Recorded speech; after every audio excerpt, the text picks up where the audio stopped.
بسم الله الحمد لله والصلاة والسلام على سيدنا رسول الله وعلى آله وأصحابه ومن والاه.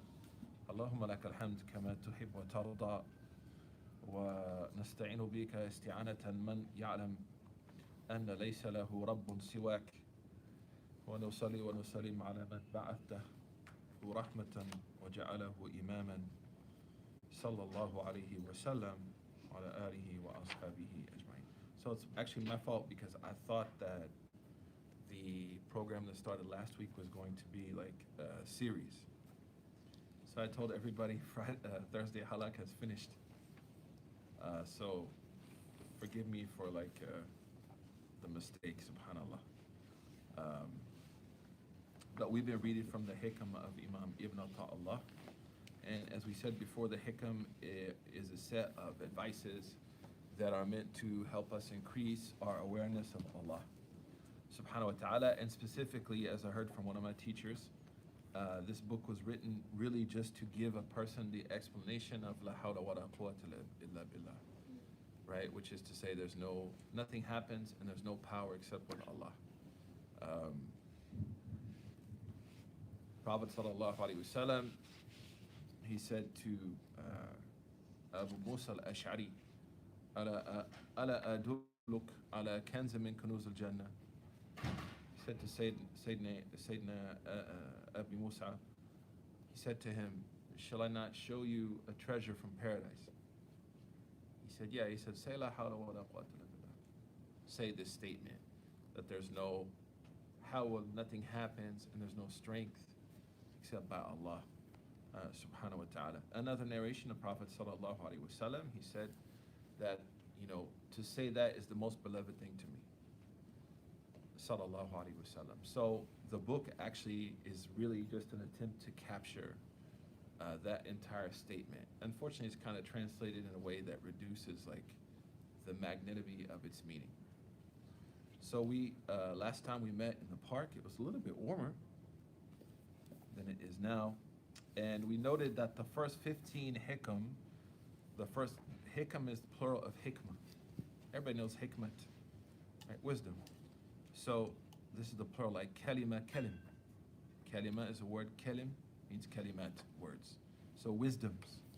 The first 15 wisdoms deal with those things that can come between us and God. Like, what are those things that can come between us and our relationship with Allah? And then the last part of those 15 are ways we can restore that relationship. And it's, as I warned people in the beginning, this is like a very distilled form of Islamic spirituality. Unfortunately, because of, if neighborhoods have been gentrified, Islamic spirituality has been gentrified. So now Rumi is like some Coachella attendant, weed smoking, Hendrix jamming, really cool guru. No, Rumi was a qadi and a mufti who did not violate the sacred law.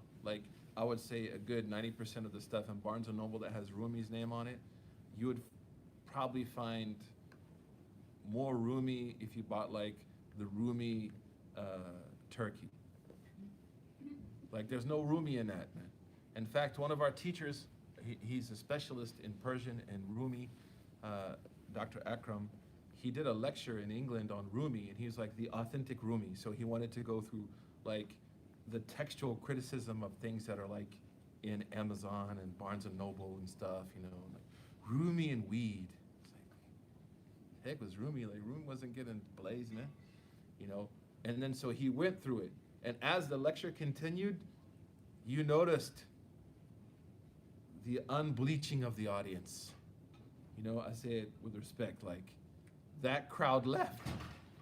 Because by the end of it, he was basically everything you're reading, Rumi didn't write it. Some publisher wrote it and cashed in. So I think one of the greatest travesties in our communities, we allowed, it's not our fault, right?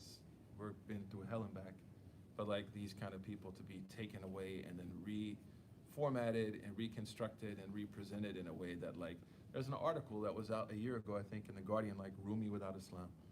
And they were actually critical, saying you've divorced him from his spiritual tradition. So this is like a very distilled form of spirituality. Next semester, we're teaching a class at NYU on the spiritual and ethical components of Islam. And we should claim our spirituality. Another reason that we may have lost it is because of the attack on Sufism, where, every aspect of Sufism is seen as evil.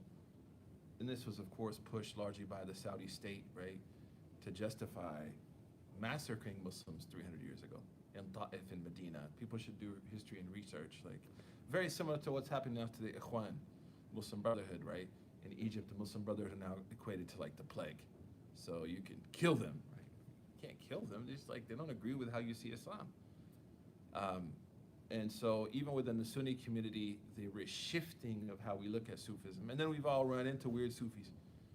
Right? We've all probably run into people that do strange things. I mentioned in Fremont, there was a man molesting girls, claiming to take out like jinn from them, this older man. When I was in Egypt, there was a lady in Said, which is southern Egypt, who claimed to read the Quran backwards. It's really strange, man. Like, why would you read the Quran backwards? And then like put like spells on people with the Quran backwards. So we've all seen like bad examples. But also, if we don't own something, then it's very hard to create a vital center. Like if we don't engage, it's hard to create an interpretive voice. But spirituality is one of the three major components of Islam. Allah says, قَدْ أَفْلَحَ مَنْ زَكَّاهَا. Successful is the person who purifies their heart. And all of us, we long for it. We live in, subhanAllah, New York City. So like this book is really nice because uncompromisingly and unconditionally, he like really gets into you. Like today I was reading one on the train as I was coming here and I was like, whoa, man. It's like, oof, I need to work on myself, right? And in a way that's beautiful, like it's not intimidating, right? We don't need to like scare people and freak them out. So the first 15 really deal with, in a lot of ways, things that can come between us and our belief that no change happens and no power happens except without God. And then also impacts our relationship with Allah in a good way and a bad way. So I'll just quickly review the ones that we covered. So the first one we talked about it and we discussed it as a group was from the signs that someone has trusted their actions is that they lose hope when a test happens. It's everybody, man. Like, you know what I mean? That happens to all of us. And I talked about like when my daughter was born, she was born sick, and I was like, man, it was like hard to like shoulder those moments because it's like it's a test. And we said that each one of these hikams has two meanings for the sinner and for the saint. Like so, the saint may be trusting in his or her good deeds, so they become arrogant, they become harsh, they become laxed. They may skip private moments of scrupulousness. Oh, I'm doing it outside, right? So there's this reliance in an unhealthy way on actions. For someone that may be struggling, the sin destroys me. So the first person relied on good and was messed up. The second person allowed their sin to be what they trusted in. Instead of what? Just be with Allah. So if I sin, like we said, like Dory in Finding Nemo, right? Just keep swimming, man. Just keep swimming. The Prophet said, how beautiful it is, he said to the Sahaba, if you sin, followed up with a good deed, it will erase it. Like, how beautiful is that, man?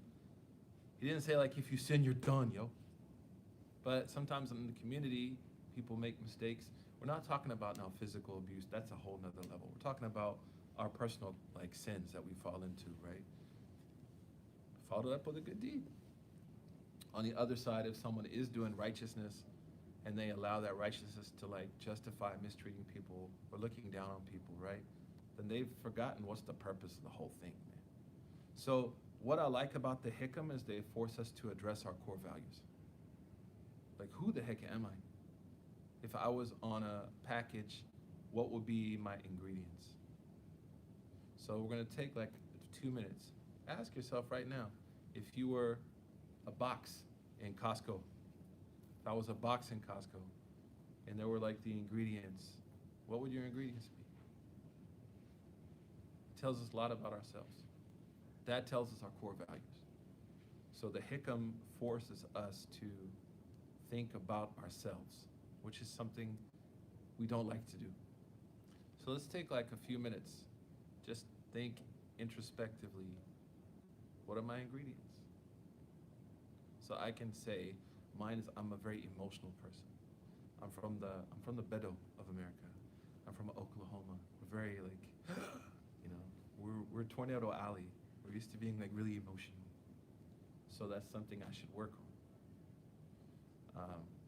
We're also stubborn in a good way. My grandfather broke his leg. He refused to go to the hospital. I was like, Papa, Grandpa, your leg is there, and you're over here. Like, no, I go to the hospital. He's like, no, just read the Bible. Read the Bible, everything will work. I was like, I don't think it's gonna work, man. And he started yelling at me. I was a kid. I was like, okay. Next morning, he's like, I think I should go to the hospital. Yeah, maybe a good idea. But sometimes being stubborn is good too. Stubborn for justice. So let's take a minute and think about our ingredients.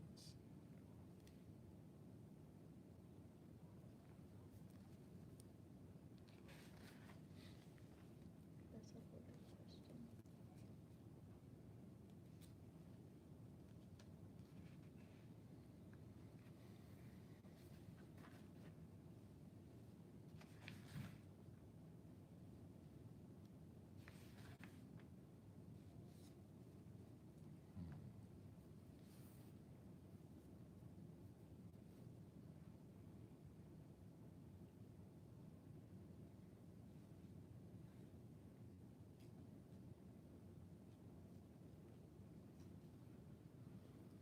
All right. How many of you found any preservatives? Is everything like organic? And these are things we should do regularly, right? Like our ingredients can change. We're going to talk about that tonight, actually. So the first hikam is dealing with about deeds. Like, how do I look at deeds? And do I allow deeds to like either cause me to be delusional in my piety or destroyed in my mistakes? Right? I'm with Allah. Doesn't matter. The second one is about emergent religiosity. We don't talk about shepherding emergent religiosity. Like, we tend to think that, being religious means suddenly to be like, just to go really hard. But he says something very profound. He says, إرادتك تجريد مع إقامتي له. You want to peel away things. تجريد يعني أجرد برتقالة. I peel the orange. So he said, إرادتك تجريد. And he uses the word irada, your will, to show you have free will. Allah ma ajbaraka rabbuka ala hada. Allah didn't force you to do. You chose to do this. So even in his language, he alludes to la hawla wa la quwwata illa billah. There's no strength, no power but Allah, but you have free will. Allah has given you the ability to choose. So he said, إرادتك تجريد مع إقامتي له. أي مع إقامتي له في الأسباب. You wanna pull away from what God has given you. You want to peel it, and a peel is meant to protect and to help something become ripe. So when we peel away what Allah has given us, we may not develop properly. It's like really beautiful, his language. إرادتك تجريد مع إقامتي له. You want to pull away from where God put you. إياك من الأسباب في شهوة الخفية. Be careful, this may mask a hidden desire. And I gave the example when I converted. I met this guy in the masjid, and he was like, what do you do? I was like, I'm a college student. He's like, you shouldn't learn from the kuffar, brother. Blah, blah, blah. I was like, oh my God, okay, like I'm a bad Muslim. And then I went home and I told my father, I'm quitting college. And my father said, you're gonna quit college? I said, yeah. He said, what are you gonna do? I was like, I'm gonna learn the deen. My father's like, what? My father's middle name is Deen, by the way. So he's like, what deen are you trying to learn? I was like, the deen of al-Islam. My poor parents. And he said to me, really? Who's gonna pay for you to learn this deen of al-Islam? I was like, you. I'm gonna sit in the masjid every day. And my dad was like, that's not religion, that's being lazy. That's what he means by shahwa khafiyah. So sometimes when people become religious, they get rid of everything in their life impulsively without thinking. And he said, don't do that, because that's what God gave you. That's your peel. So don't unpeel what God gave you, work with it.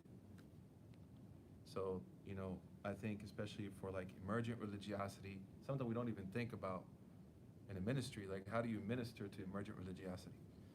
Because oftentimes the person that gives the imam, the biggest problem in the masjid is who? The sinner or the saint? Who do you think? It's the saint, man, who wants to go hard. I remember one time I came to the mosque, I I was speaking to some young women, and the man, he told me, you should, what did he tell me? You should like pound them till they come back to Allah with your words. I was like, we can love them back to Allah too. He's like, man, I never thought about this before. I said, you don't just have to be like mean, bro. Like you could be nice, like something called marketing. So, iradatuka tajreed ma iqamati la. And how do we understand iqamati la? Sheikh Sharnubi, he explains it. He said, what God has made you love, what God has made you passionate about that doesn't violate the sacred law, what God has made you good at. And also it's beautiful because it opens up the different expressions of religiosity. We've created this monolithic, like you have to be a certain dress and style and person to be religious. Sheikh is saying you can find God in anywhere because everyone's peel is different, subhanAllah. So, إرادتك تجريد مع إقامتي له. إياك في الأسباب إياك في ترك الأسباب من شهوة الخفية. Be careful of just suddenly amputating everything from your life, because that may just be like a mask for hidden desires. Like my dad was like, you just don't want to go to college, bro. Then my father, he's smart. He was like, okay, well. And when white parents say well and comma, it's done. I don't know about other parents, but when white parents say like, well, it's over. I don't know about now. I was a Generation Xer. I wasn't a millennial. But well is like they're about to throw you down the well. So my father was like, well, okay, you got two options. He's like, you can get a job and pay rent, or you can go to college and stay here free. I was like, I'm going back to college, man. MashaAllah, college is important. Rabbi zidni ilma. That he says, وَإِرَادَتُكَ الْأَسْبَابِ مَعْ إِقَامَتِ لَا. And then if you want things that you don't have, not in a normal way.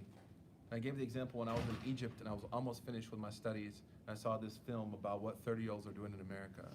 They're like, they sit in cubicles. I watched The Office, you know what I'm saying? I saw Jim and Pam. I saw like, this is what I should be doing right now. Like, I have 401k. I don't have any retirement. I'm broke. I'm eating food and ta'miyah every day. Falafel. You know, like I should be there. I should have savings. I was like, you know what? I'm quitting Azhar. I'm going back. That's what he means here. Like, you're somewhere where God has put you and you're doing good work. Don't also impulsively think that you need something else. Like, be strategic. Doesn't mean also don't think about other things or like try to be better, but it means don't allow it to like cause you to act impulsively, to run away. So he says, إرادتك الأسباب مع إقامتي لا إياك في تجريد انحطاط عن الأهمة العالية. He said, if you want something that you don't need it, it means it's like, it's not something essential to you. Like that, it wasn't essential for me. He said, be careful of that, because he used the same word that is used to describe the fall of Adam, انحطاط. قلنا هبطوا منها. Because you and his wife, you'll fall from a divine station. Meaning, like, if you're mentally, psychologically, and materially and religiously fine, find what's called qina'ah, right? Find a sense of like happiness in that, and sufficiency. So like, imagine like in my last year if I left, like what would I be? I wouldn't have finished my career. Like I would be between this and that. So both, he's saying be careful of impulse. To amputate or to want to acquire something that's not necessary. So that has to deal with our will. The first one is our actions. The second one is our will. Then he says, Yallah, come on. I can't teach if you're here, man. If I make a mistake, Sheikh Aisha can correct me. He says, سوابق الهمم لا تخرق الأسفل أقدار. Ya Allah. And now he's talking about aspirations, because sometimes our aspirations aren't what God wants for us. That's possible. And that can be a test. الذي خلق الموت والحياة ليبلوكم أيكم. Allah made life as a test for us. Sometimes I want this. Why won't God give it to me? So the Sheikh, he says, سوابق الهمم. Just because you're passionate about something, لا تخرق, is not going to break the gate of qada. It's like selfishness. Like, oh, I want it, so it must be right. He's saying no. So that's the third thing. The first 15 hikam deal with those things that come between us and God. Actions, will, and now emotions. Frustration. And he mentions Sheikh al-Sharnubi al-Azhari, very beautiful hadith. He said, Allah subhanahu wa ta'ala says, the angels say, Ya Allah, oh Allah, this person is making dua for this. Answer them. Allah says, I love to hear them make dua. Because of their dua, I forgive them. Right? So, sawabiq al-himam, la tukhriqu aswar al-aqdar. As though qada is a fortress that has aswar around it. Like, the will of God has this impenetrable wall that our passions cannot change. That's not easy.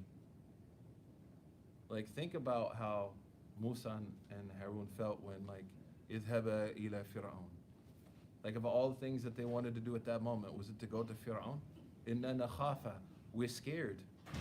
La takhafa inni ma'akuma asma'u wa ara. So we live in an age now where wahi is emotions. And emotions is seen as wahi. Whereas for us, our emotions are, as Imam Muhasibi said, you have to present them to the sacred law. You have to filter what you want. I have to filter what I want. And what I've noticed in my life, in those few rare instances where I was able to tame my Oklahoma Bedouin stubborn passion, good happens. And it makes you a better husband, makes you a better father. Being a father, you have to, today my daughter after Fajr was like, what's up? Let's hang out, let's bond. I was like, I don't want to bond right now. I want to go to sleep. She's like, no. Pull my beard. I want to bond with you. Right? You got to sacrifice. And when we learn to sacrifice, to be a good Muslim is to be emotionally intelligent. Prophet loved someone, he told him, I love you. So just because I'm passionate doesn't necessarily make it right. And even if I think it's right, if I find that it's not happening and people around me are like, probably not a good idea, then I should learn to look for alternatives. Trust Allah subhanahu wa ta'ala. We see Sayyidina Umar, he's passionate about the truth. When is this going to be revealed? When is this going to be revealed? Allah says, فَهَلْ أَنْتُمْ مُنْتَهُونَ? Stop. Allah talks to Umar, he says, stop. Right? Khalas, stop asking. Even though he's passionate about the truth, it's not the time. Allah knows what. Allah ya'lam wa antum la ta'lam. Allah ya'lam wa antum la ta'lam. So the third deals with what? Emotions. Mutanabbi said, الرأي قبر شجاع شجعاني هو الأول وهي محال الثاني. Ya Allah. He said, to think before you're brave is two braveries. Like, think first. So the Sheikh is saying, we live now in an age, right? There's actually a study when I was in Boston. There was a study done at Harvard called the disaster of impulsive behavior. Because remember when Bush in Iraq, when he's like, I'm going on my gut. It's going to go on my gut, man. So they actually did a study, like, how many times people went with their gut and it led to, like, totally successful failure most of the time. So Sheikh is saying, be careful, don't be impulsive.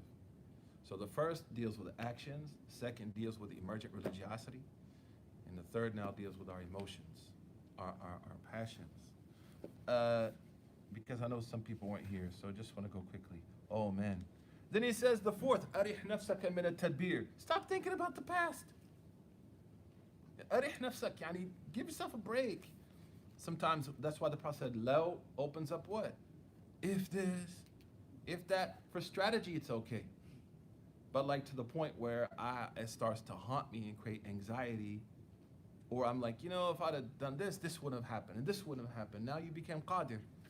And anybody who tries to reach the transcendent knowledge of Allah will fail brilliantly. They'll be lost. How can you compare a drop to the ocean? So he says, أرح نفسك من التدبير. أرح نفسك, give yourself a break, like take some rest from what? Thinking about the past. In the Quran, we're warned about three emotions that, if left untethered, can be problematic for the soul. La tafrahu. Allah said, don't be too happy. Right? Don't be so happy that like we become delusioned by good times. Number two, wala tahinu. Don't let the past cause you to be depressed. Wala tahzanu. And don't let anxiety about the future destroy you. All three. So he says, arih nafsaka min al-tadbir means like, man, give yourself a break from thinking about stuff that happened. This could be sin, right? Imam al-Ghazali said it's good to think about sin as long as it motivates you to tawbah. But if sin leads me to be like, I can't do anything, my life's over, it's not good. Hada min bab shaitan. Or if I think about success to the point that again I become delusional, that's a bad thing. وَمَا رَمَيْتَ إِذْ رَمَيْتَ وَلَكِنَّ اللَّهَ رَمَى. Allah said, you didn't throw it, Allah threw it. Don't get it twisted. إِنَّا فَتَحْنَا لَكَ فَتْحًا. We gave you fath. So, أَرِحْ نَفْسَكَ مِنَ التَّدْبِيرِ. He said, فَمَا قَامَ بِهِ غَيْرُكَ عَنْكَ لَا تَقُمْ بِهِ لِنَفْسِكَ. Because what was handled for you in the past, you couldn't handle for yourself. Meaning Allah subhanahu wa ta'ala, He's the one who did all that. So why are you trying to like think about it? You couldn't, it's a fact that you couldn't do it. It's been done. So why are you worrying about it then? Is what he's saying. And then, so the fourth is anxiety. Anxiety is a monster, man. Anxiety and grief and depression. Those things can come between us and Allah. So the first four, I heard from Sheikh Muhammad Yusri, right?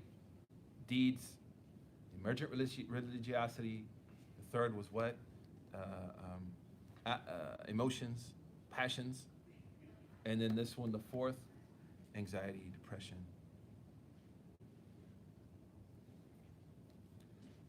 Then he says, اجتهادك فيما ضمن لك وتقصيرك فيما طلب منك أكبر دليل على انطماس البصيرة منك. Man, this is a hard one. Whew. This is one of those ones that you could read every day and be like, I really need to work on something. Because we said that Imam Ibn Ta'ala, his approach is to help you become someone who worships Allah as though you see Him. فَثَمَرَاتِ الْحِكَمِ الْإِحْسَانِ. To worship as though we see Allah. So he said here, working hard for what's been promised to you and neglecting what's been commanded of you is the greatest sign of your short-sightedness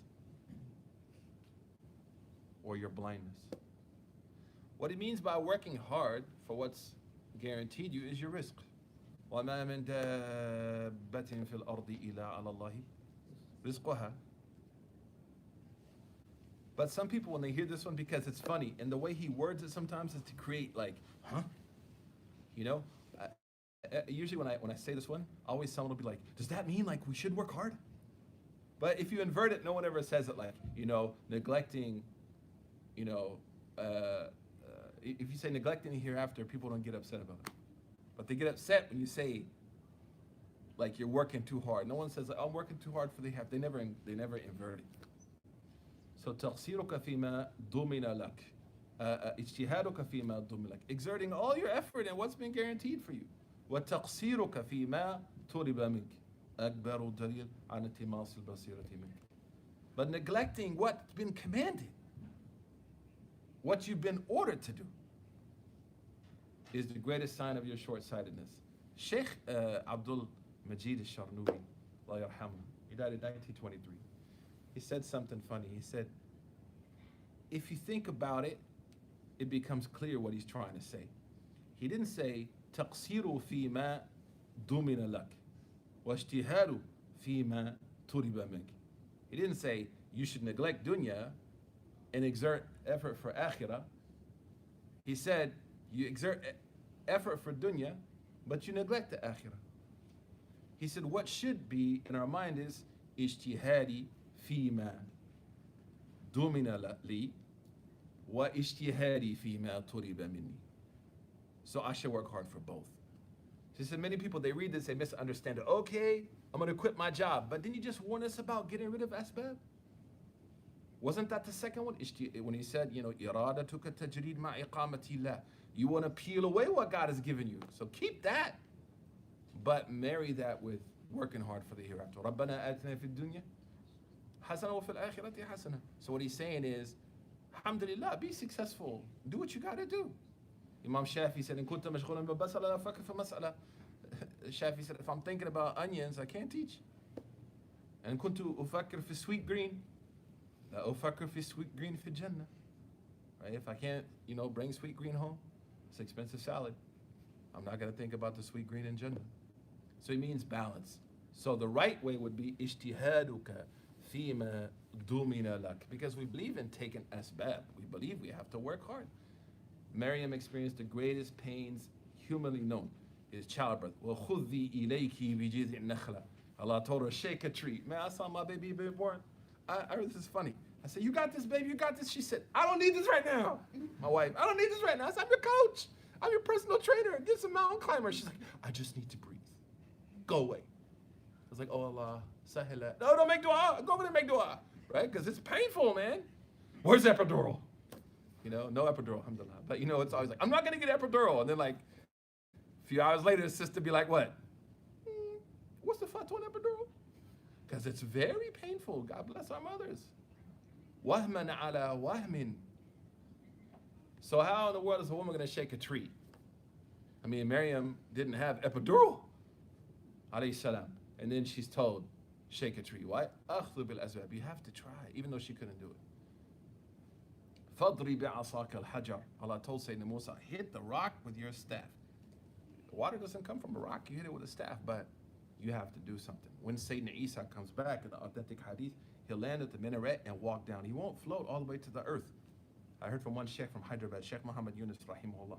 Why? Because in the dunya, you have to take asbab. In the dunya, you have to try. So Sheikh is saying, ijtihaduka fima dumin lak. That's okay. But if it's done with neglecting what I've been commanded, that's the imbalance. Yes, sir. Why is he using the word guaranteed in terms of your risk being guaranteed for you? Because it's been written. But like some people die without risk, right? That's the risk, though. So Like whatever's been portioned is portioned. Yeah. هُمْ يَقْسِمُونَ رَحْمَةَ رَبِّكَ. It's hard. I mean, I get you. Go ahead and build on what you were saying. Well, I mean, I was saying like some people they won't. Like I guess that's how you define risk. I was thinking of like sustenance, food, shelter, that kind of thing. But we know some people in this world they will pass away, and they'll be granted benefit in the life to come, inshallah. And we may be asked about not providing for them, right? If we could. But that's the risk. Got it? Yes, sir. On this conversation, the hadith where it said that two people will never be content, the one who chases ilm and the one who chases dunya, is that an either or statement based on? It's not a hadith statement of the Salaf. Some people attribute it to the Prophet ﷺ, but it's a statement of some of the early scholars. But we do have the statement of the Prophet that said if someone was given a mountain of gold, they want another mountain and another mountain and another mountain. There's a hadith also that said people who study the Quran will never be like satiated. Like they'll always find a thirst for it. It's talking about here balance. So I should, as those three men who told Sayyidah Aisha, I'm never going to marry, I'm never going to sleep, I'm never going to eat. And the Prophet went to them and said, I fast, I break my fast, I marry, I sleep, and I pray. فَأْتِ كُلَّ ذِي حَقٍّ حَقًّا. So be balanced. So it's here about balance. And that's why, for example, if you read stories of like this scholar, they say, yeah, there's a scholar, he was married, he had like 10 kids, and then suddenly he had an epiphany, and he went and lived in a cave for 18 years. This is not commendable. That's not a commendable thing. Is the sunnah to take care of your family or to go live in a cave for 18 years? I'm asking you guys. Like if you're on Minder, right? And you saw someone on Minder and said, listen, I plan to dip for like 18 years, but inshallah, Allah will take care of you. Swipe right. My brother-in-law owns Minder, that's how I know about this. I can't help anybody though. How many, if you saw a woman, it's like, I'm gonna go dip for 18 years, you can have fun with the babies, all good, Costco card, pal, peace, out. Nobody's gonna want that. So we should never be intimidated by the giants of our history to the point that we allow them to eclipse prophethood. The balance is in prophethood. When people came to say to Aisha at the end of her life, the prophet after he passed away, and they asked her, كيف كان النبي في بيتي? How was the prophet? كان في خدمة أهلي. He used to serve us. He didn't neglect his family. So it's talking here about balance, right? And that's why the great scholars, if you look at them, like people like Imam Abu Hanifa, Rabi al-Adawiyya, these great female Darda, they all had like careers, man. Like they balanced career with religious responsibility. So this hikam is really teaching us about the dangers of imbalance. Do both. Be good at both, if possible. Good questions, mashallah. Sure. What is asbab? Is that? Causes, Oh, like causes, right? gotcha. So like walk into the store. That's a sabab of getting me to the store. Yeah, any questions that you guys have, just blurt it out, don't worry. We don't get upset at you, as long as it's an easy question. The sixth is dua. So the fifth is about what do I prioritize? Balance. So again, the first is actions. The second is emergent religiosity, not amputating and not taking things too much. The third is about emotions, right? The fourth is about anxiety, sadness, depression. And of course, that could be clinical. That's a different issue, right? No one should say their iman is weak because they need therapy. That has nothing to do with therapy, right? As I said about the sister that came to me, and she's like, the imam said my iman is weak because I need therapy because I'm hurting. I said, okay, go and cut him in the face, and if he bleeds, tell him, wow, your iman is so weak. Like, why are you bleeding? Does it hurt? Does it hurt, imam? Right? And I mean, it's just a common sense response. Like, are you hurting? Oh, your iman's weak, bro. People also get cut on the inside. They get emotionally cut. So, and then the next one is about priorities and balance. And that takes us to the sixth, and that is dua. How could dua come between us and God? How is that possible? Impatience of not being answered. Oh, wow. What does that mean? If you're asking for something and you don't think your du'as are being answered, you start getting a little upset with Allah. So think about how this goes back to the first hikam. A sign that you trusted in your deeds is you waver in your hope when a test comes. So am I trusting in the dua?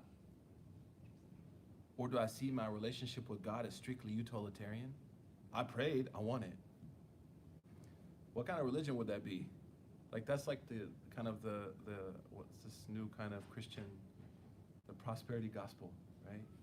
Become a good Christian, get paid. Like, what kind of religion is that? You know, Michael Eric Dyson, who's a trained minister, was like, Jesus turned the tables over in the church. He put the gold out. He didn't commodify religion. So if I frame kind of my worship as strictly like something that, and he talks about this later in the Hikam, as a means of utility. And sometimes I've seen people struggle, like, my parents told me if I do this, this will happen. If I say this 40 times, this will happen. If I do this 100 times, this will happen. Maybe not. Because it might not be good for me.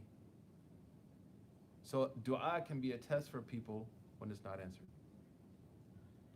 But, as the Sheikh, he says later on in the book, and this is hard, I haven't done any of this, okay? I'm with you. We're all walking. We're like the Canterbury Tales, man. We're all walking together. I don't know who the chef is, but we're all walking together, right, through this journey. I look at this as a journey together, right? I need this as much as anyone else. But later on in the book, he says, the height of dua is when you realize the absence of an answer is the answer. عدم الجواب الجواب وفي منعه إعطاء. So he said when you realize that not getting it is giving. That's hard, man. And that's why we need community. You know, one of the goals of community is to help people overcome. Like, I'm sorry I didn't find out where you were, man. I feel bad, bro. Like, I didn't know what happened. Like, his grandparents passed away. He was in Bangladesh. But he comes to every halakah. I should have hit you up. Nah, I should have though, right? One of the purposes of the community is to help us shoulder sometime when dua is not answered. That's a test. When people get sick, when people go through even success, right?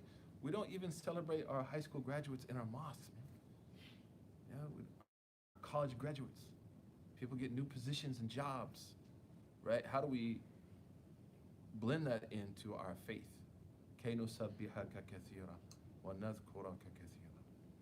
And that's why you find sometimes the religious discourse is so freaking remedial. Doesn't do anything with our lives. It's about like secondary issues, right, that we all know about, meat, music, mortgages. But like, how does it impact us? So here, he says something that's not easy, but it's true. He says, لا يكون تأخر أمر العطاء مع الحاء في الدعاء. Don't allow the delay in the gift. So he refers to your dua as like a gift you want. Unpacking it. مع الحاء في الدعاء. الحاء means like to make dua like, Ya Allah. Like that dua that you want so bad, and it's consistent, and it's a long-term dua. موجب ليأسك. Don't let these things cause you to despair. فهو الضامن لك الإجابة, because he promised to answer you. Yeah, it's so beautiful. It like touches me like. وقال ربكم ادعوني أستجب. The Quran says, call on me, I'll answer you. How he answers, oh man. My mother used to say something, God bless her. She wasn't Muslim. She used to say, I trust Allah till lunchtime. She said Allah too, even though she meant her Allah. A little different than ours. Wasn't the same Allah with a capital A. I used to tease her. She used to say, I trust Allah till lunch.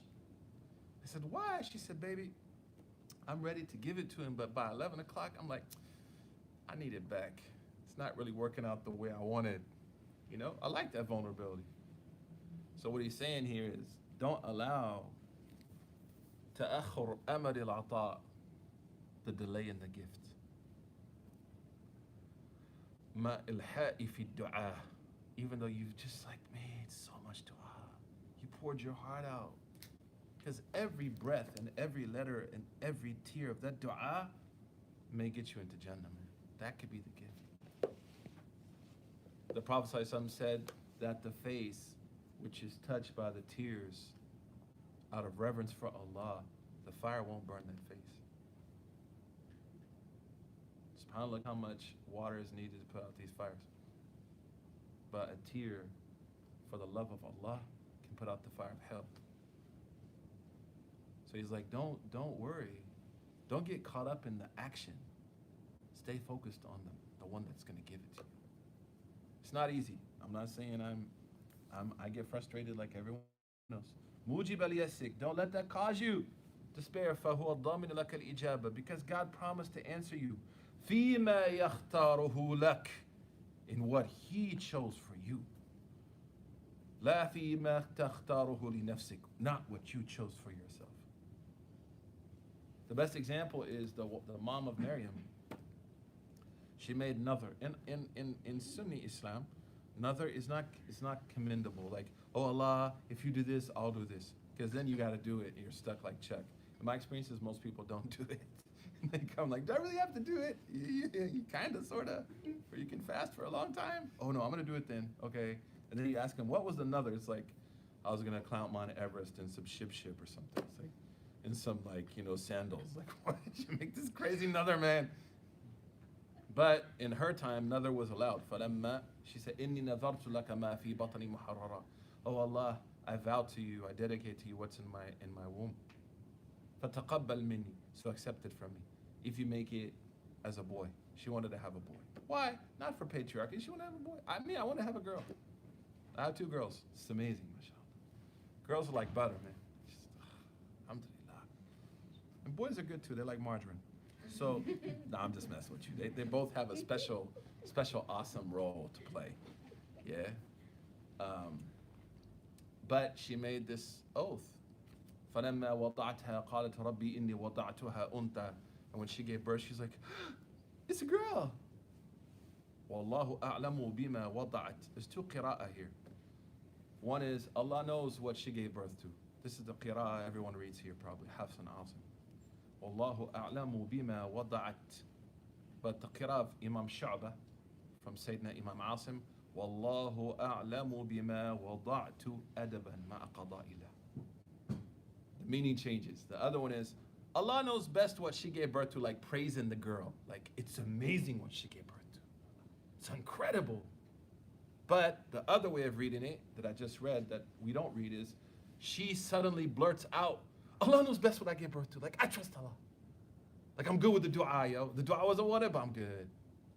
So she catches herself. She was from the Akabra awliya of Allah.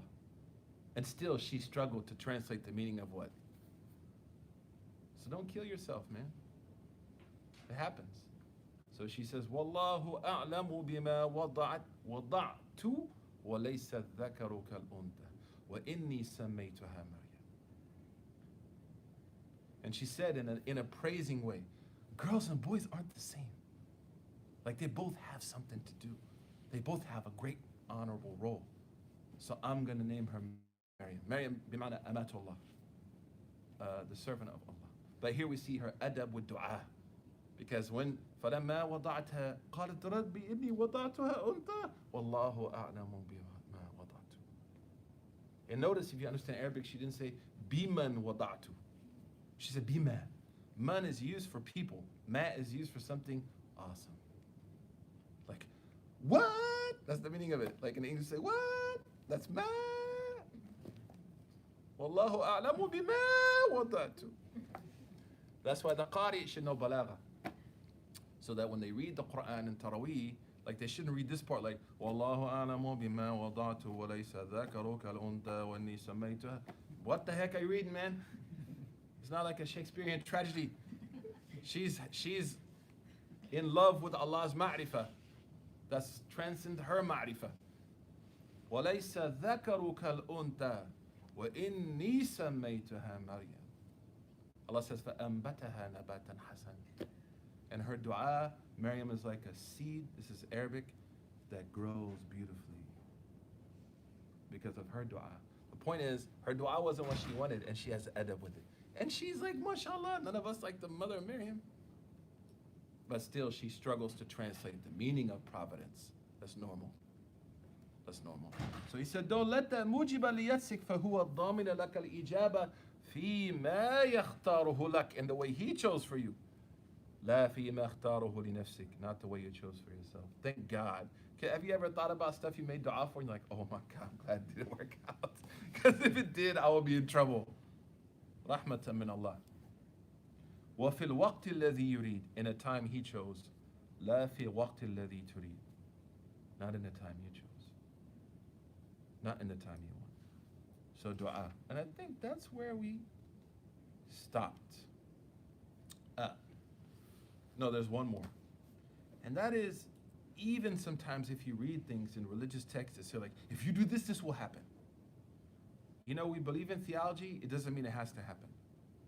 Because maybe it happening is bad for us. وَعَسَىٰ أَن تَكْرَهُوا شَيْئًا وَهُوَ خَيْرٌ لَكُمْ. Maybe I hate something that's good for me. وَعَسَىٰ أَن تُحِبُّوا شَيْئًا وَهُوَ شَرٌ لَكُمْ. The Quran says, maybe I love something that's bad for me.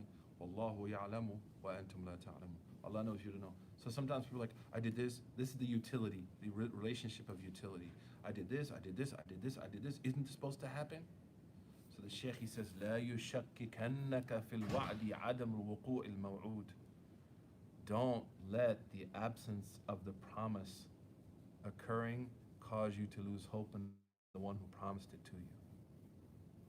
It all goes back to trusting actions instead of trusting God. The very first one. It's as though these are like all those we went through are explaining the first hikam. وَإِن تَعِيَّنَ زَمَنُ. Even if you read in religious texts, like if you do this, this has to happen. We don't believe that. We believe it could happen. But if it doesn't happen, we trust Allah. لِأَلَّا يَكُونَ ذَلِكَ قَدْحًا فِي بَصِيرَتِكَ. Because that may be a sign of your short-sightedness.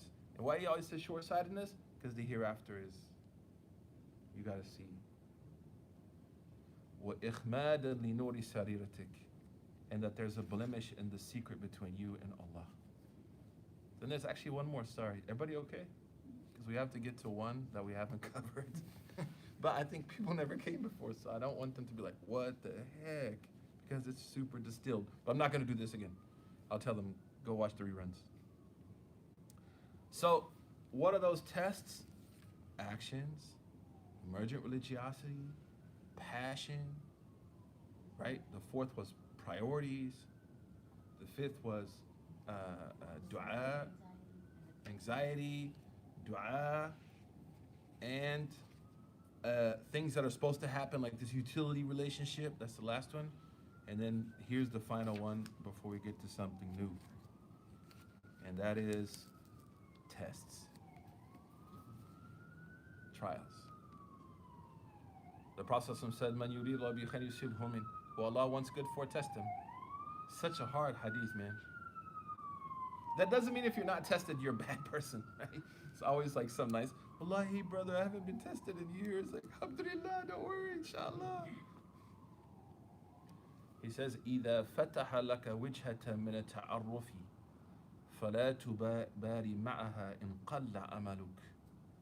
It's really beautiful. He said, if Allah opens, in order for something to be opened, it had to be what?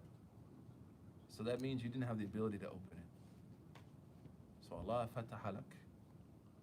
And also the word fat is synonymous with the victory. That's why we call a battle the victory. What do we call it? Fat. What do you call the opening dua in salah? Istiftah. I seek victory on my nafs. Al-Fatiha. The word Fatiha actually means maftuh, what was opened for you. So every single time you read Fatiha, Allah opened up this chance to know Him. You didn't open it yourself. The meaning is passive. So the idea of Fat is something central to our theology, central to the language, that everything is closed. Wallahu ala kulli shay'in qadir. So who's going to open it for you? Allah. That's why one of His names is what? Al-Fatih, the opener. So the Shaykh, he says, إِذَا فَتَحَ لَكَ وِجْهَةً مِنَ التَّعَرُّفِ فَلَا تُبَارِ إِنْ أَقَلَّ عَمَلُكَ. He said, if Allah subhanahu wa ta'ala grants you an opening through a test. No one thinks about a test and opening. They usually think about a test being what? Oh God, I'm in trouble. إذا فتح لك وجهة بمعنى وجهة من الشدة والمرض والفقر, hardship. If He gives you the opening of a hardship, that's how you literally translate it.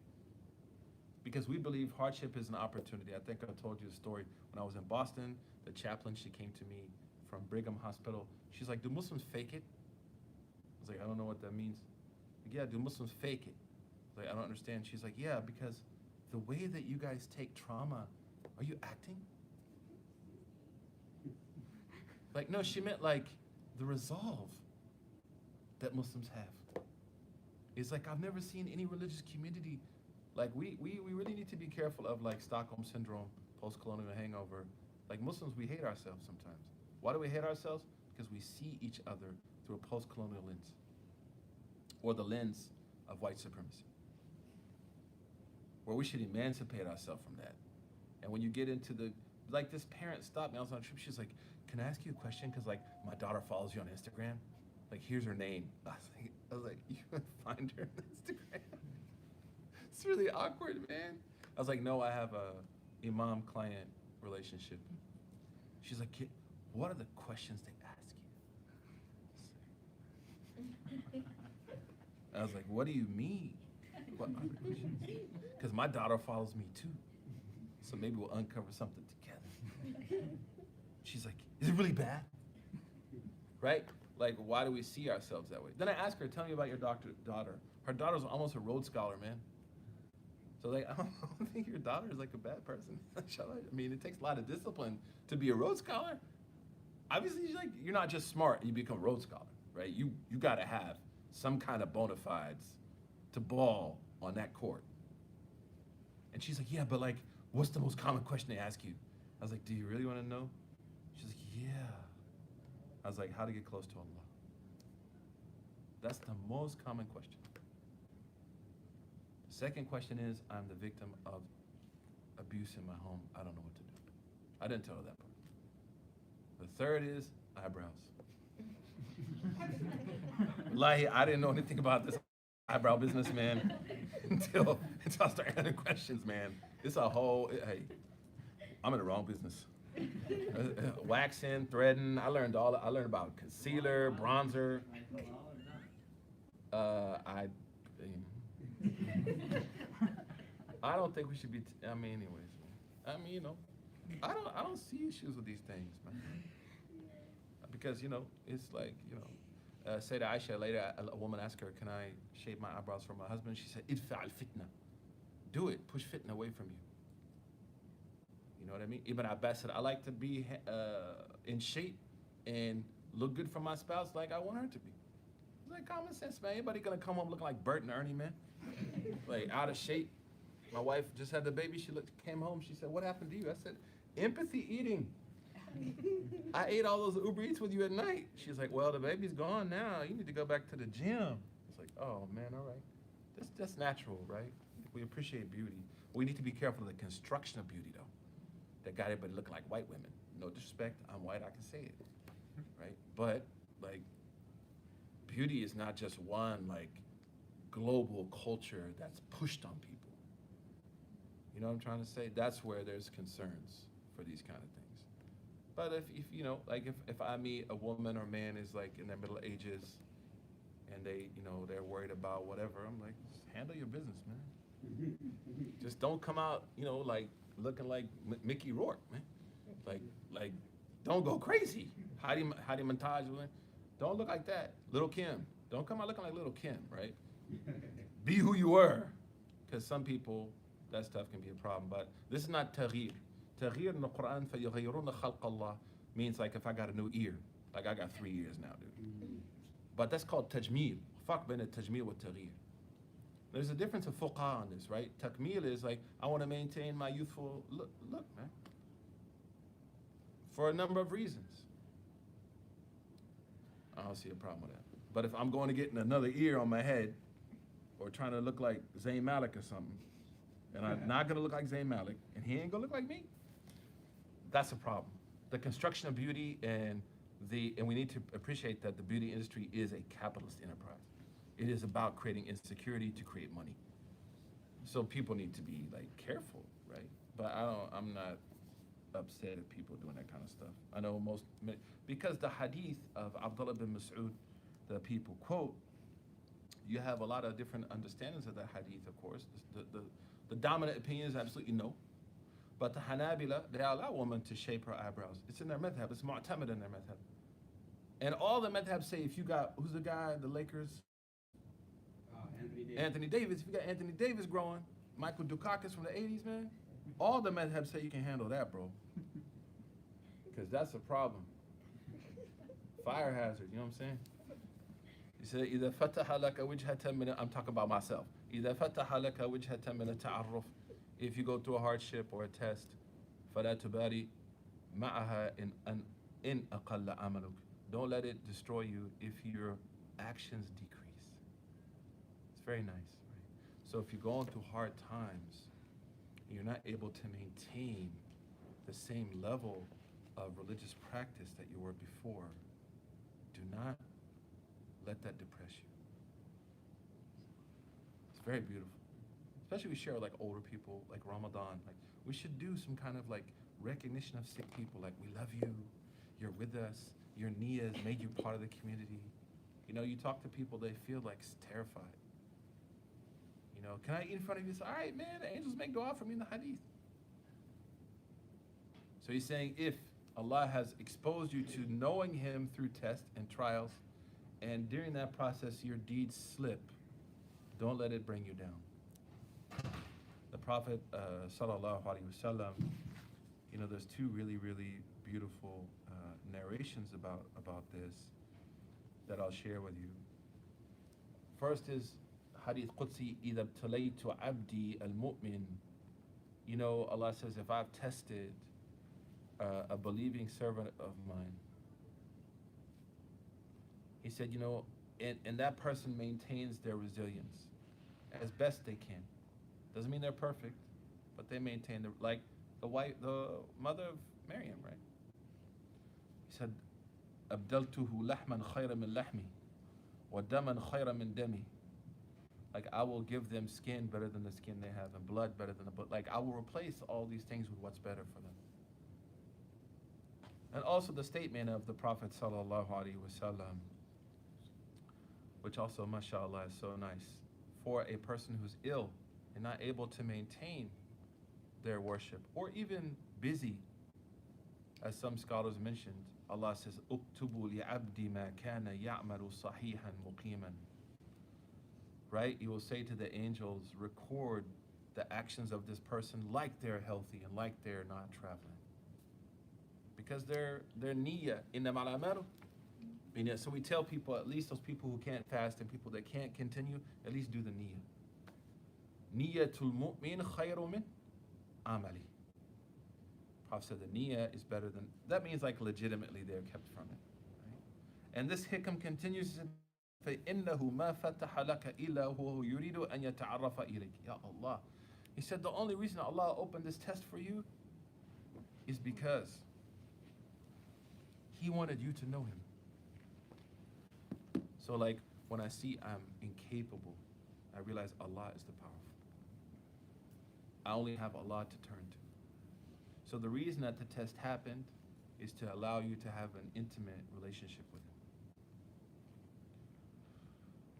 أَلَمْ تَعْلَمْ أَنَّ تَعَرُّفَ هُوَ مُورِدُهُ عَلَيْكَ. And there's something, ya Allah, it's nice here, man.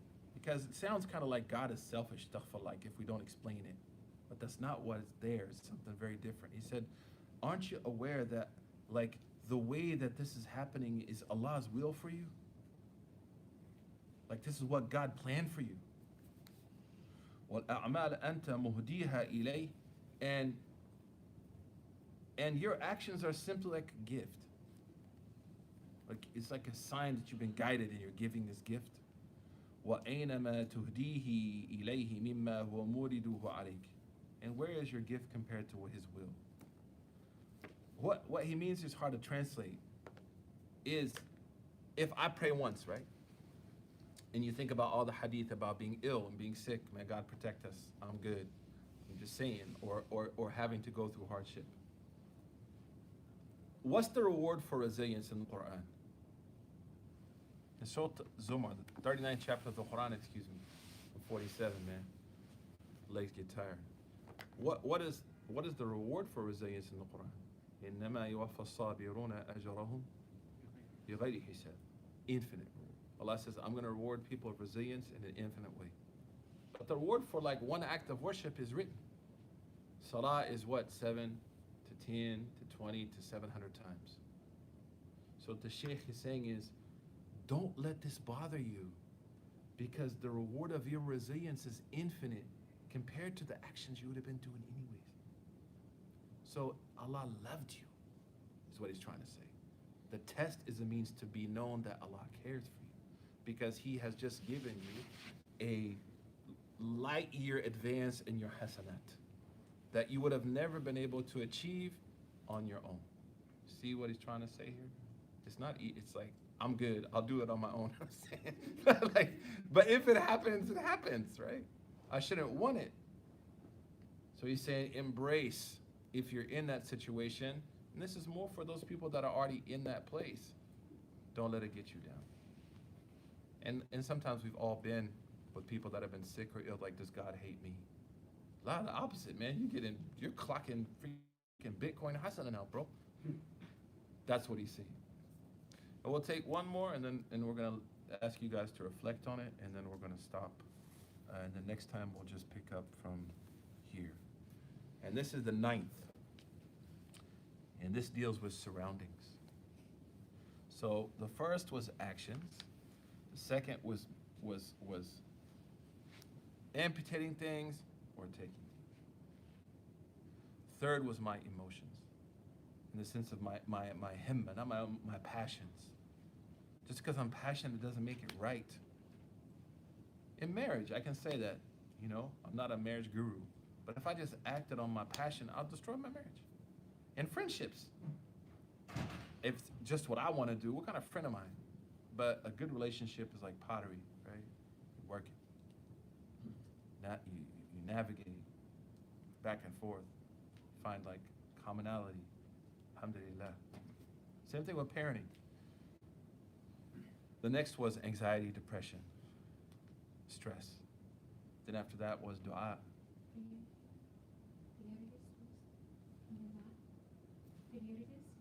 Afwan. And then, thank you. So then after depression, sadness, and difficulty, priorities. اجتهادك فيما ضمن لك.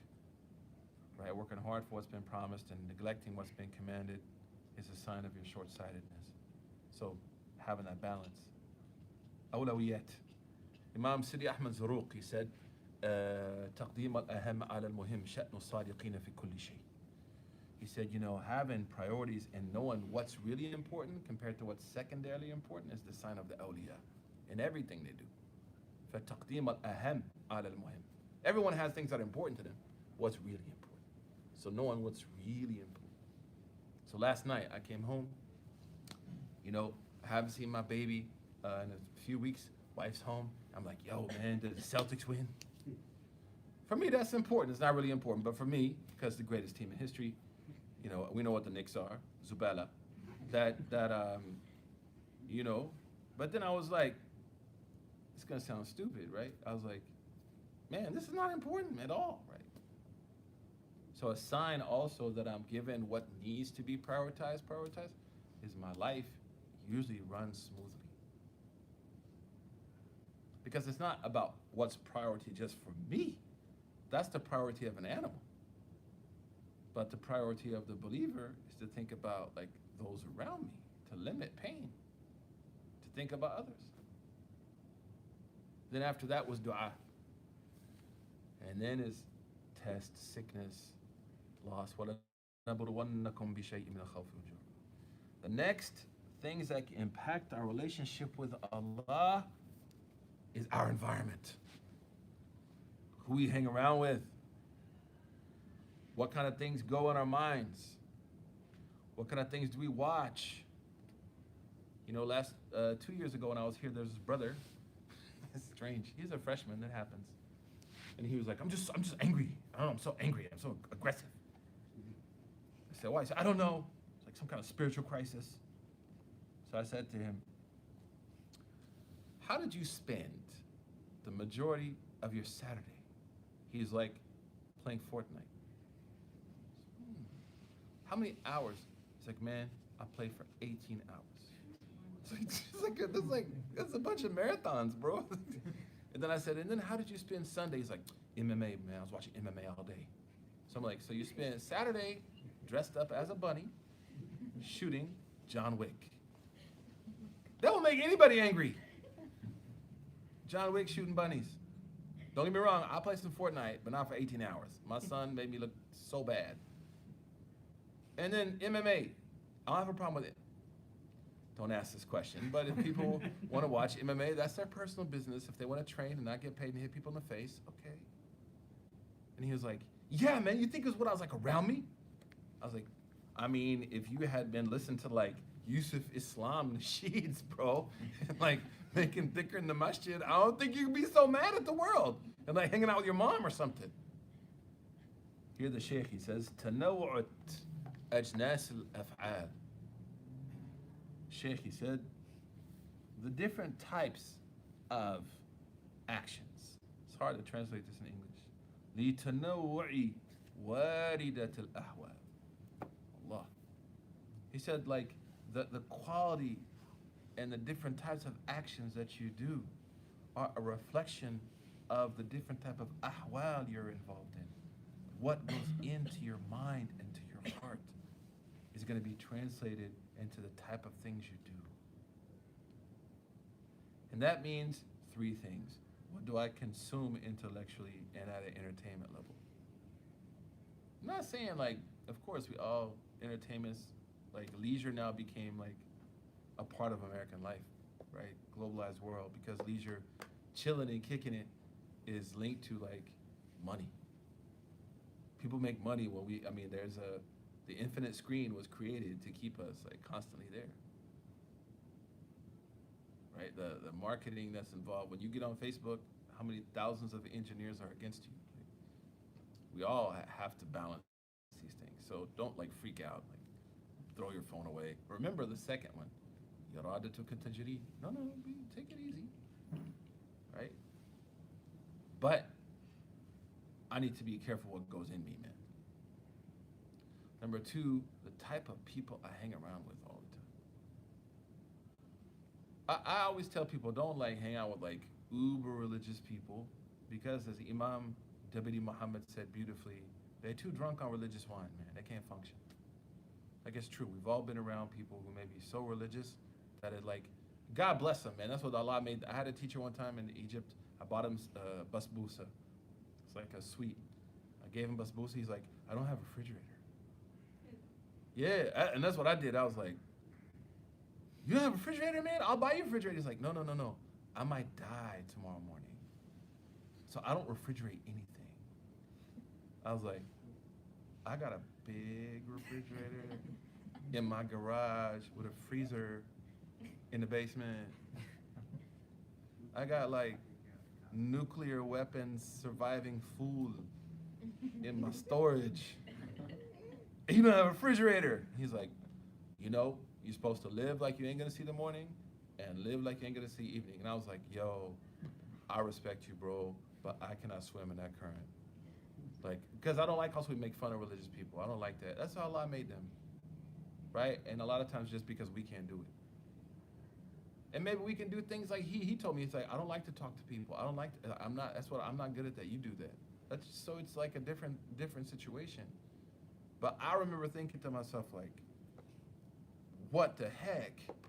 And then he was like, do you think, I can come and give a lecture, to like high school kids? I was like, nah, Shaq, I don't know about that, Shaq. Unless we can find high school kids that don't have refrigerators. I don't know, Shaq. Could be a problem.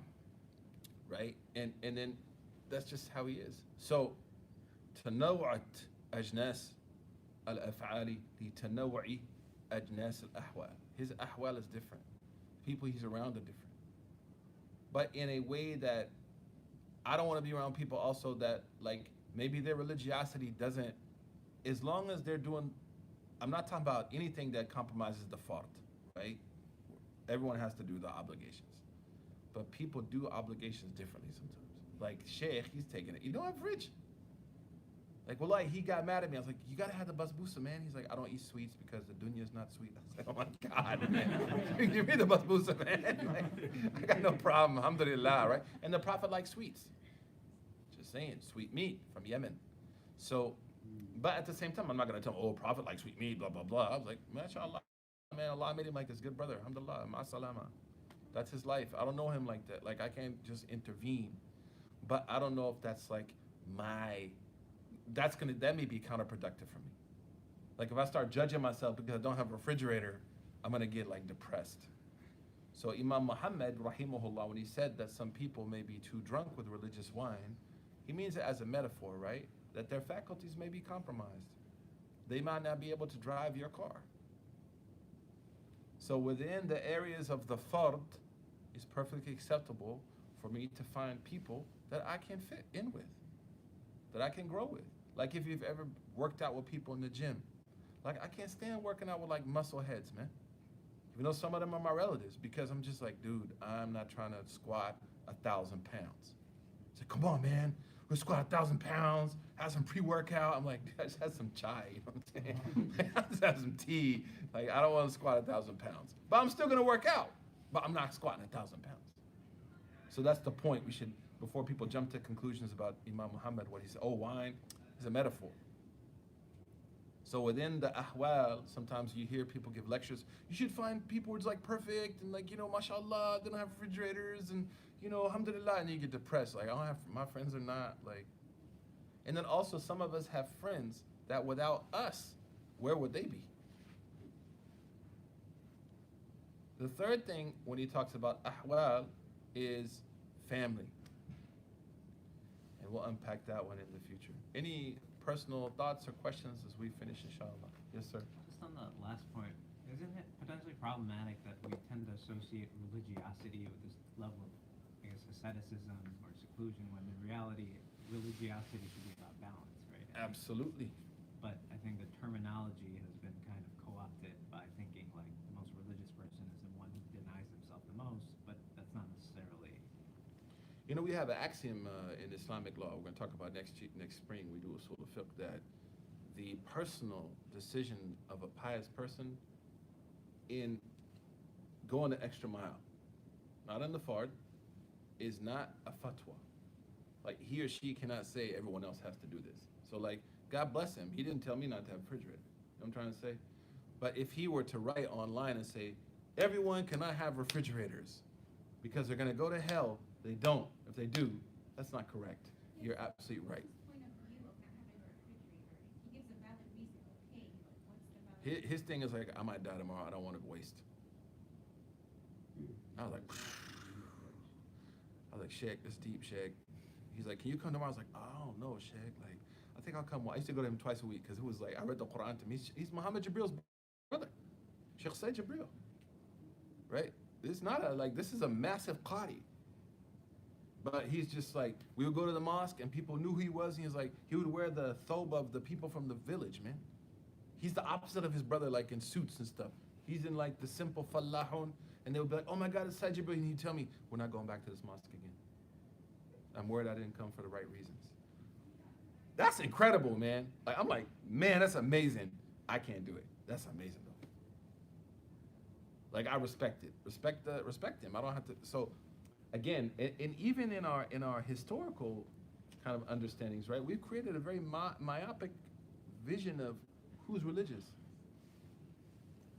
Whereas everyone in this room, in different ways, is a wali of Allah. I'm sure there's things you do, I can't do, things I do, you don't do. That's why we have an ummah.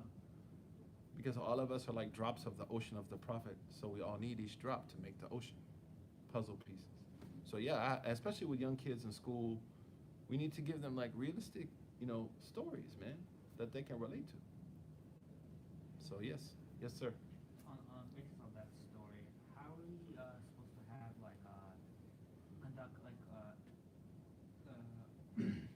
dialogue with teachers who, for example, like in the story I told you before about how my OG Quran teacher told me that tazkiyah is bid'ah and haram, and I just wanted to quote the verse from Surah Al-Ala, and so how do I have adab in such a discussion?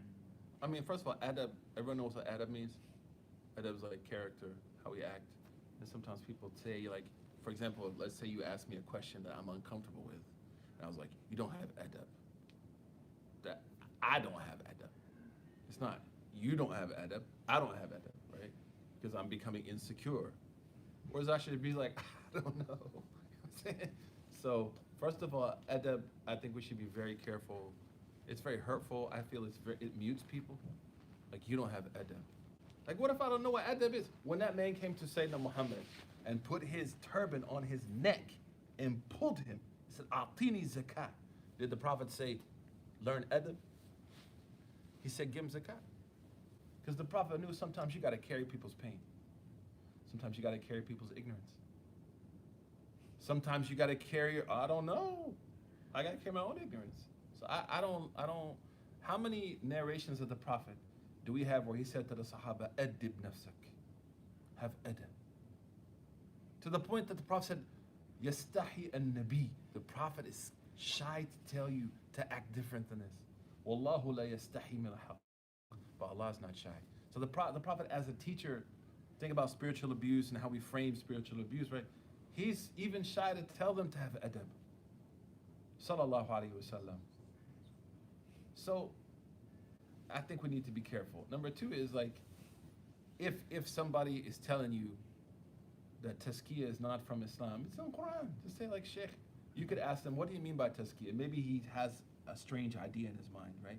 So you could say, hey, could you please explain to me, what do you mean by that? And then you can take it from there. People accused the Imam Shafi of being Shia. So he didn't get mad. He said, what do you mean by being Shia? They said, they love the family of the Prophet. He said, okay, I'm Shia. I love the family of the Prophet sallallahu alaihi wasallam. He knew al-ibra bil ma'ani laysa bil asma. What do you mean by what you say? Even now in American politics, left, right. Like yesterday in my class, I'm progressive. I'm so progressive. I said, where are you going? Like if you're progressive, you're headed somewhere. So like where are you headed in your progressive values? And then the person was like, I don't know. I was like, well then maybe you're aggressive. You're not progressive. You don't even know where you're going. Right? Yes, Hafsab. So, how do you like present adab like in terms of knowledge? Like like when knowledge say like have adab first, then have knowledge. I mean, you have to just live right, man. Be good to people. Love people. No, Be- like for adab for like religious. Yeah, be like, gracious. like, Be you good know, to people. protecting The adab will happen. You know what I mean? Like, why can't we just be good to one another? That's how we should learn adab. Like, even many of the books, I say this with respect, right? I learned some of those books, like the adab of the student of knowledge. Some of that stuff is out there, man. You know, like you should be with a sheikh like you're a dead body being washed. What? Like, that's spiritual abuse. Did the Prophet ever say to anyone, I'm going to treat you like, even though they loved him in a way that's because he earned their love?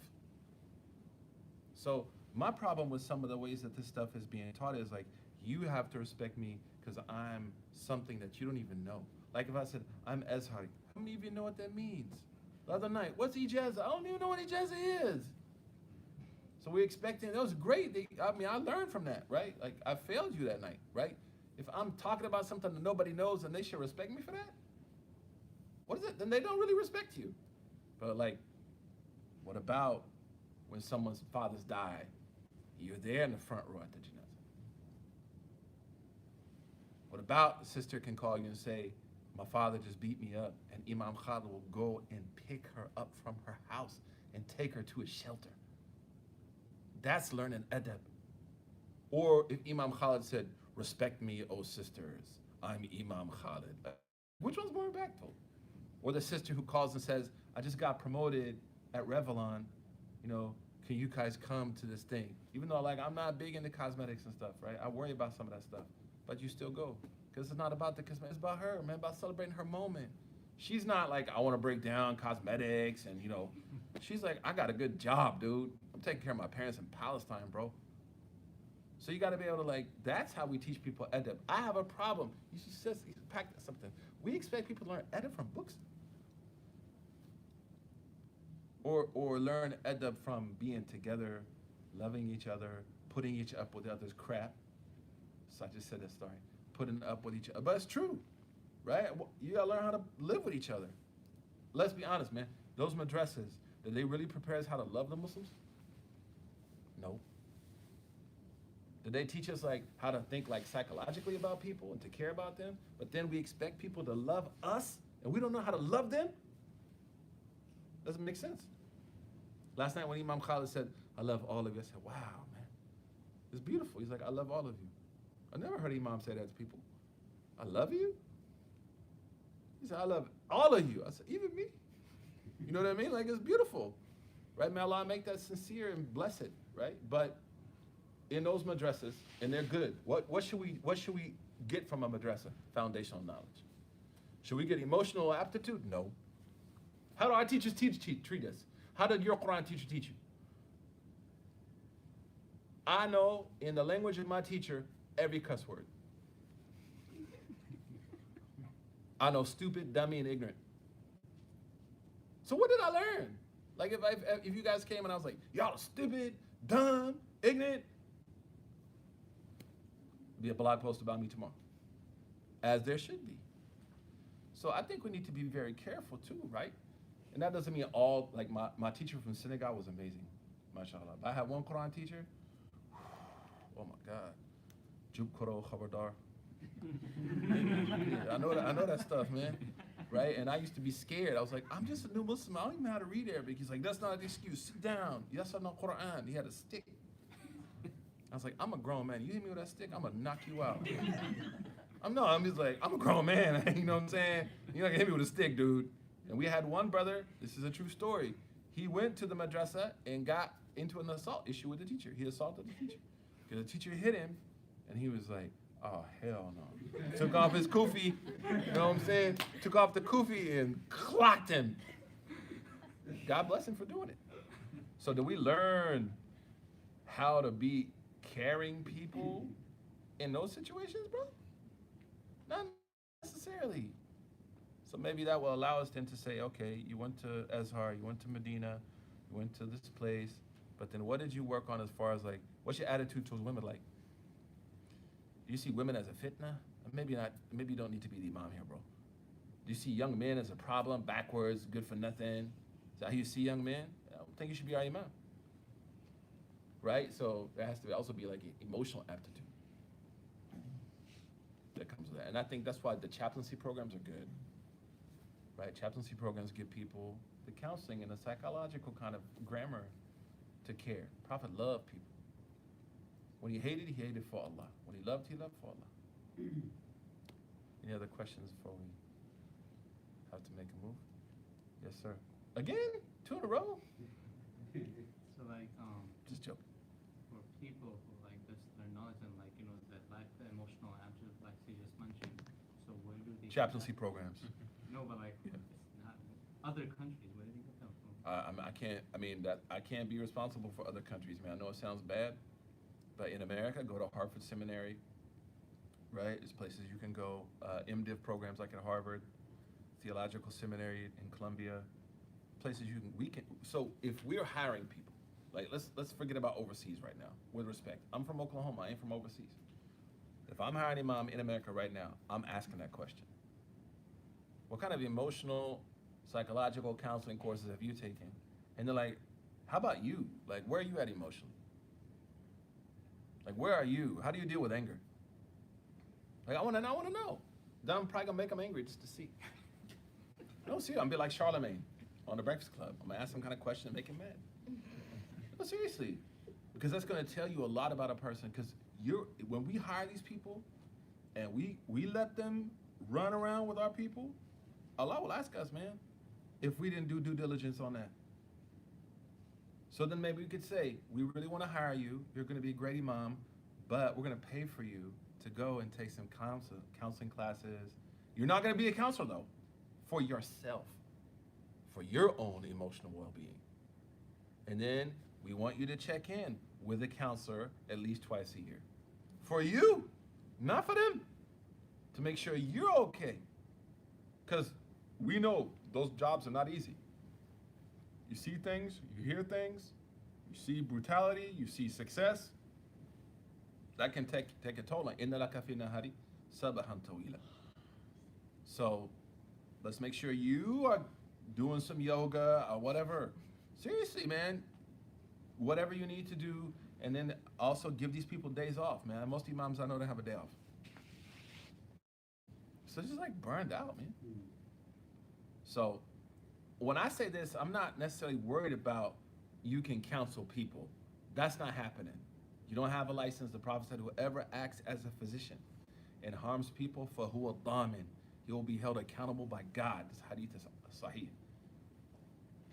But for you to be a good imam, I need you to be good. I need you to be healthy, right?